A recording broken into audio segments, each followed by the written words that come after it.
Hello, and welcome to Women in Business, where we interview entrepreneurs and senior managers and show you the strengths, successes, obstacles, and roadblocks women experience in business.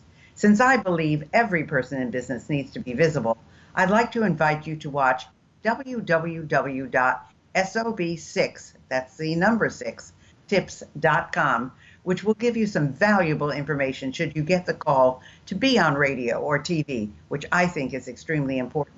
If you'd like to contact me personally, drop me a line at Gail Carson, that's Gayle, Gail Carson 13 at gmail.com, or go to my website, www.spunkyoldbroad.com, and sign up for my weekly newsletter. My guest today is Amy Anderson. She's got a 28-year marketing career, having worked with huge brands like 17, Calvin Klein, the New York Times Digital, and years of experience led her to branch out and open her own small consulting firm, Wild Coffee Marketing. She shares her entrepreneurial journey with other women, tips for business branding, and marketing mistakes to avoid. Welcome, Amy. Thank you so much for having me. Where did you come up and why did you come up with the name Wild Coffee Marketing? Well, thank you for asking that. We get asked that question quite a bit, actually. And when I was branching out and going out on my own and starting a consulting firm, I was living in an area of Miami called Coconut Grove. And it was right across from the Fairchild, the tropical garden. And the wild coffee plant was actually a native plant that was growing all over my property. And it was beautiful, but unruly, and sort of this energized plant that was a bit unstoppable. And I thought that it would be a great name for a company when I was starting my own. Hey, that's neat. I have to tell you, though, I'm one of the few people you're going to meet who've never even tasted coffee. So that's incredible. It's my fuel for life over here. Well, why don't you tell us some of the challenges you overcame to be successful as a co-founder and especially also a mom? Oh, well, I actually had a bit of a life shift about 4 years ago and really needed flexibility to be with my children while working. And when you're 25 years into a marketing career, you're at sort of a CMO level. And I didn't think that would allow me the flexibility to raise these two wild boys while also working. So I started to do a bit of strategy work. And then that sort of caught on, and I reunited with my former boss, actually, and he became my business partner, and we started to grow this strategy firm.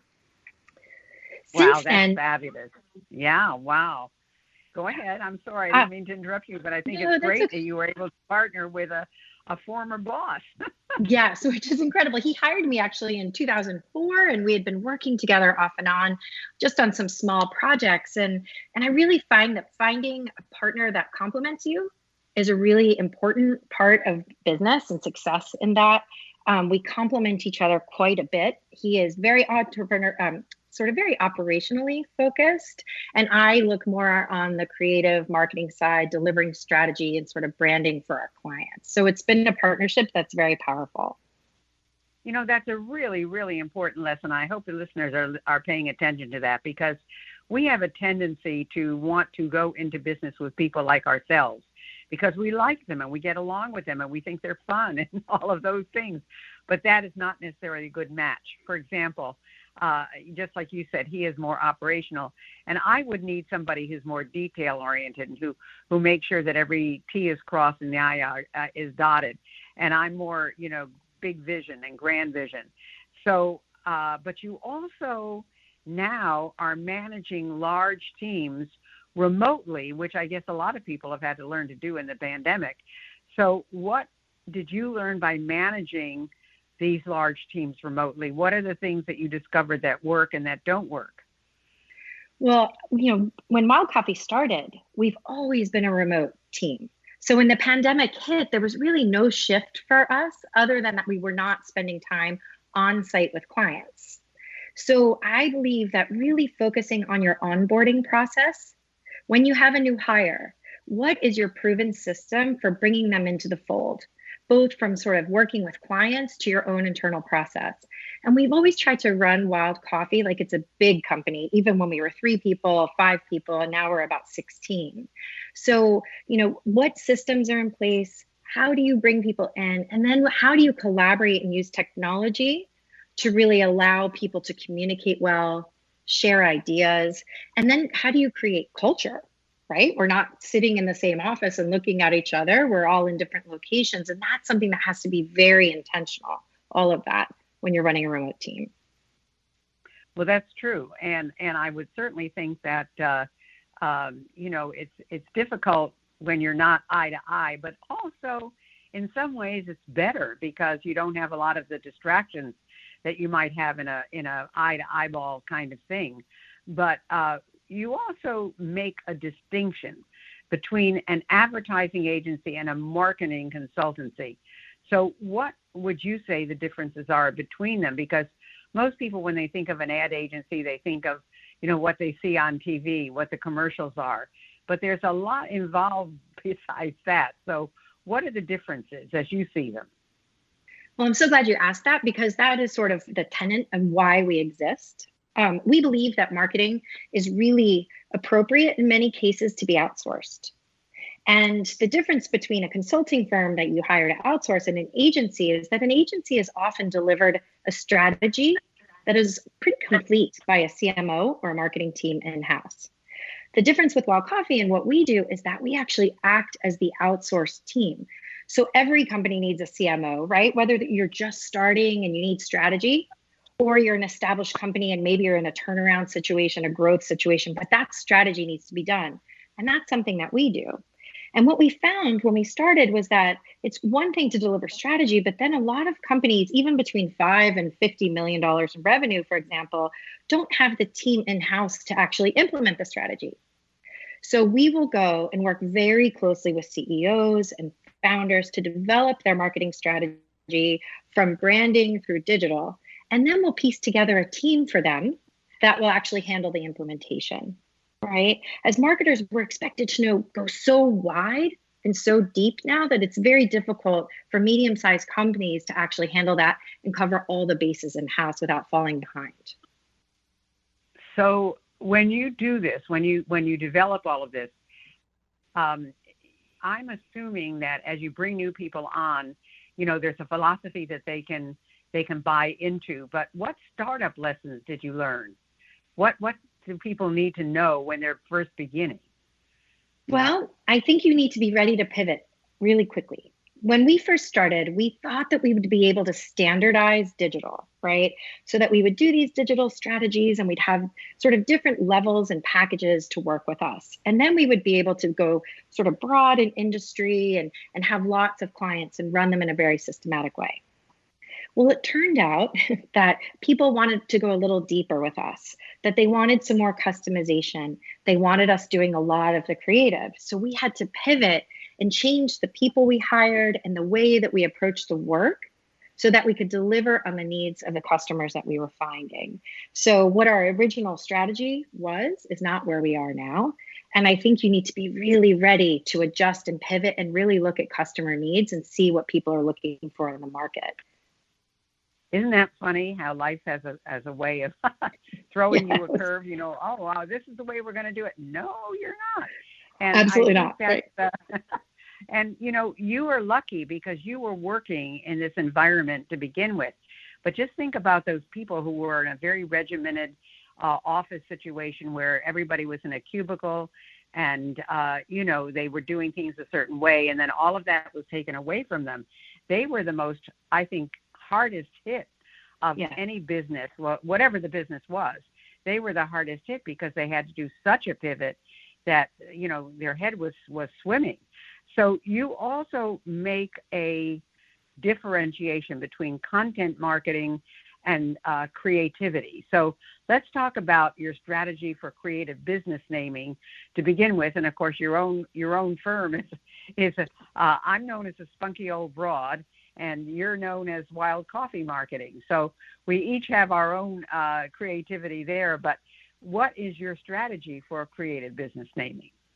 Well, it's 2021, and most of the English language, I feel like, has been taken either in domain authority or in trademark. So it's a really tricky environment we're all navigating right now. We really believe in collaborating with our clients. We believe that they're very close to their business, and we all sort of spur ideas on each other's sides. We're in the process of naming a new challenger bank, right? So that's one of the pure online plays for banking. And I think you need to just really open up your creative thinking and your brains to go to places in other languages. We love neological naming, which are making up new words. And we also like suggestive names, right? Like Facebook is an example of that. That sort of describes what you do without being super literal. So I think that it's a really exciting time for everyone that there's a challenger bank named Dave, for example, banking for humans. So I think that you can be really clever, but you really need to start pushing the limits and collaborate with your clients and your entire team to find something that works. So I'll actually let you know what our final name is when we come up with this one. So. Well, it's just like when I introduce myself, a lot of people say, "Oh, the SOB has arrived," and everybody turns around thinking, "What?" And then, of course, when I say, "Well, I'm Dr. Gail SOB, spunky old broad," they just say, "Oh, okay." I love it. But they don't forget it. That's the whole point. They don't forget it. And I am an SOB, so it just shows you, how you can take what you are and put it into something that's a little bit unique as well. On the other hand, you talk about content marketing, and content marketing has, I don't know, I've heard both things, Amy. First, they say you've got to have a lot of content because that's what differentiates you. That's what makes you different. And then on the other hand, they say don't go too heavy on content marketing. People just want to know the top tier of everything. Where do you stand on that? Well, I think it's important to be pragmatic, right? And to really be efficient and make sure you publish what works. One of the major areas of focus for all marketers really in the digital landscape is search engine optimization. And so it is important to establish thought leadership for any company. And it's important to do that in a way that optimizes your potential search engine results page listings, right? So we look at owned media first. What is your website saying? What is the content? How are you actually reaching your target consumer in a way that's not self-serving, right? So that you're just writing volumes and volumes and volumes to optimize your SEO. But it requires you to do it in your own voice. And when we talk about customer needs when launching businesses, the same is for developing content, right? So 4 blogs a month, really steady, solid social media, website content that works, emails that are automated and really create journeys and funnels for people that make sense. So I don't believe volume is it, but to really find your voice and to be, sort of efficient and pragmatic in your approach to it. Well, that's true. I mean, but it's really walking a very fine line as far as I see what's going on out there. So yes. If you were to suggest what the top marketing mistakes are that people should avoid, what would you say they are, and why would you say they are? I find that oftentimes companies will go and dive right into tactics and start campaigns and start efforts without really looking at their core personas. We will not work with a new client unless they allow us to really dig into the hearts and minds and demographics of their consumer. Where do we find them? What is important to them? Even very micro interests that they have. And then to do positioning and a whole messaging blueprint, right? So we know who we're talking to, we know what we're saying. And that way you can actually start to test campaigns. We have clients come to us and say, you know what, we've been spending $15,000 a month with this agency and not converting any leads. And we would never recommend that people go out with large budgets without doing small tests to start to see where you can turn those levers and turn them up and really get an understanding of what works in the market. So we go slow and we test, refine, and then we can start to open up budgets. And it's really sad when we see people come to us and they've spent hundreds of thousands of dollars and haven't gotten results. And when you look into it, you see that they really haven't developed a strategy and tested in areas that work. We also Well, find that email is sometimes underused, and we happen to love it and have a lot of success both on the B2B and the B2C sides with it. yeah, they say that people say, oh, people are tired of email, and they don't open it. But email is still the proven success ratio as far as everybody in marketing and advertising is concerned. But the thing that really amazes me, at least with the ad side of things, Amy, is like if I'm watching TV, there could be 3 car commercials that are consecutive. And so you're watching one for Chevy, then one comes on for Mercedes, and then one comes on for Volvo.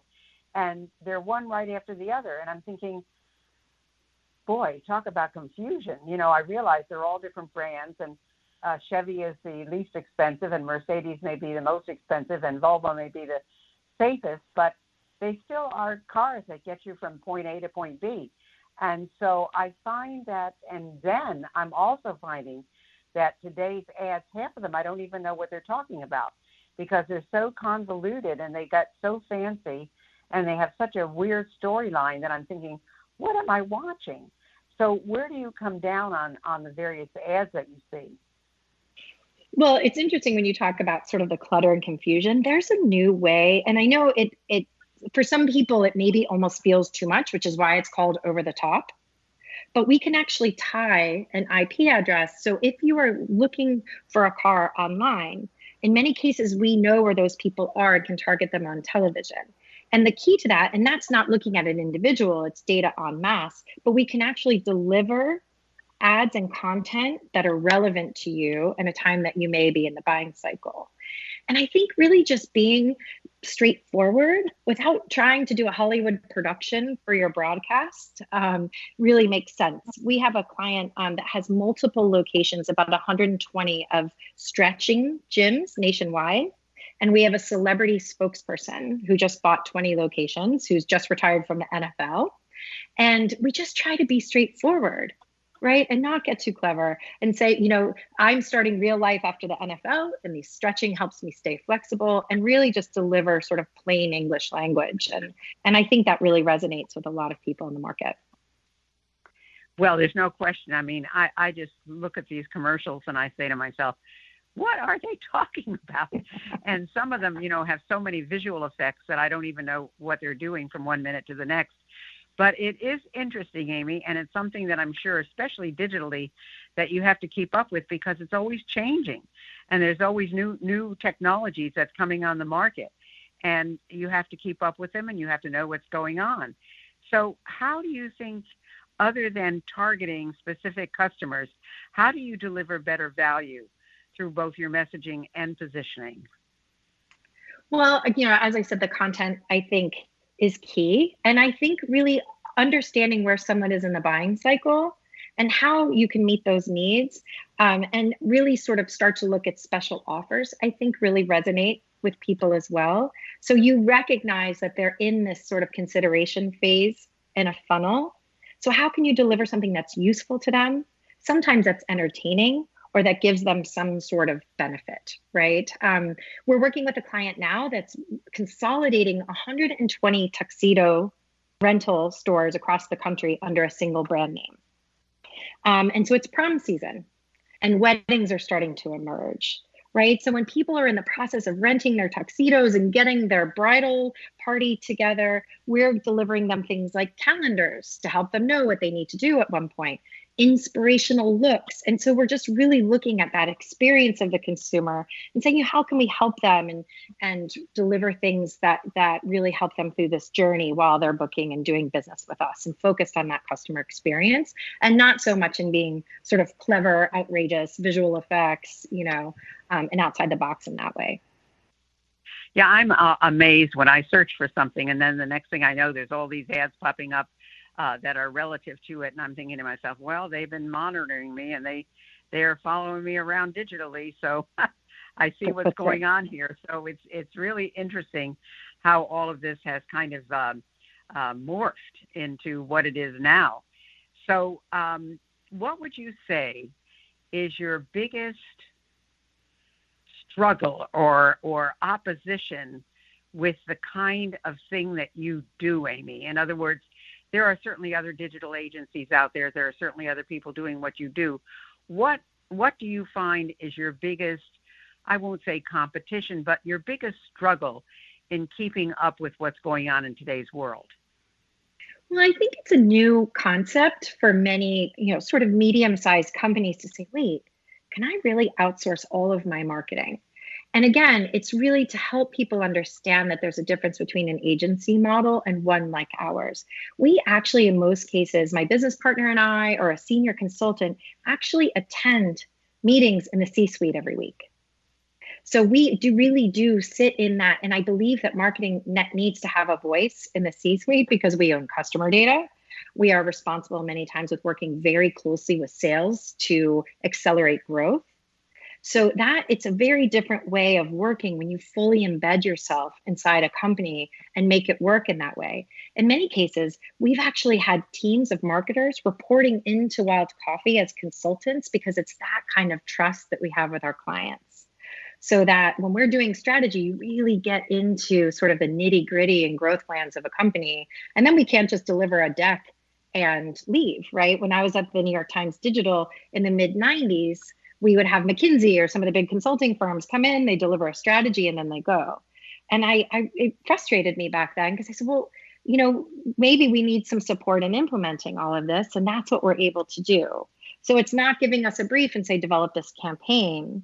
It's saying, I have this business problem. Can you help me as marketers find a solution? Yeah, and it's interesting because you do have to be in the C-suite because they're the ones that cut the check. And, if they say, no, we're not doing this, it doesn't matter how great your strategies are, you're not going to get the business. So being a part of that C-suite is so important. I agree with you, absolutely. And I think more and more people are realizing this, especially now, when I think the decision makers have been whittled down to a very few at this point and still will be. And of course, this brings up the other thing, and we're coming to the end of our time together, Amy. So I'm going to ask for your contact information so people know how to find you, et cetera. But, I don't think business is ever going back to where it was, and it will never go back to how it was. And one of the things that they came up with, as a matter of fact, in New York City was how much vacancy there is in the office space arena and how it's not really going to be utilized in the foreseeable future because people have gotten accustomed to remote workforces, which is what you've been working with all along. But let's find out how people can get in touch with you. If they wanted to find out more about Amy and they wanted to find out more about your company, Wild Coffee Marketing, where would they go and how would they find you? Well, we have a website at wildcoffeemarketing.com. And we also have a page on LinkedIn under Wild Coffee.